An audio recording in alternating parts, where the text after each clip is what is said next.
உண்மையிலே இந்த விளையாட்டுக்கு நான் வரல. என்ன இழிச்ச வாங்கி நினைச்சீங்களா? ஒவ்வொருத்தர் வண்டியில பாரும்போது நான் ஒவ்வொரு வேகத்துல வண்டி ஓட்டுறமா? எல்லாரும் சேர்ந்து உட்காந்து நான் துணியிலாம வண்டி ஓட்டுறமா? அதுவும் நடக்கலாம், அதுக்கு மேலையும் நடக்கலாம். இப்ப என்ன சொல்லிட்டாங்கன்னு ரொம்ப திருப்பிக்கிற? என்ன உடம்பு பூரா ப்ளூ பெயிண்ட் அடிச்சிட்டு ராமர் வேஷம் போட சொன்னமா, இல்ல பொச்சுக்கு பின்னால வாழ ஓட்டிட்டு அனுமார் வேஷம் போட சொன்னமா? ஏதோ குழந்தை பிள்ளைங்க ஆசைப்பட்டா ட்ரெஸ் மாத்திட்டு போப்பா. அவங்க குழந்தை பிள்ளைங்க, இவங்க குழந்தை பிள்ளைங்களா? அவங்க அறிவில்லாத காட்டு பண்ணீங்க. அதுக்கு என்ன செய்ய சொல்ற? நான் இந்த வீட்டுல வேலை பாக்குறேன். உனக்கு ட்ரெஸ் ப்ராப்ளம் வந்தாமா திரும்பி வராதியா? உனக்கு பர்மனண்டா நானே ஒரு ட்ரெஸ் கொண்டு வரையா?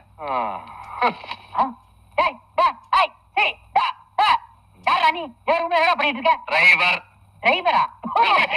ஒரு டிரைவர் ஏன் சட்டை ஏன் பேட்டை போட்டு நிக்கிற? யார் உன்னை போட சொன்னது? காளியண்ணன். ஓ, அந்த ஆள் ரெக்கமெண்டேஷனா? அதான் அவர் மாதிரி உனக்கு மண்டக்கணம் ஜாஸ்தியா இருக்கு. யார் சட்டை யார் பாடியில போடுறது? இதுவும் இப்ப நான் வச்சுக்கிறான். அவரு சொன்னாரு இவரு சொன்னாரு. இனிமே இந்த மாதிரி தில்லுமுள்ளு வேலை பண்ண ஒற்றேடி உன் சேப்பைய மாத்தி வந்துருமா?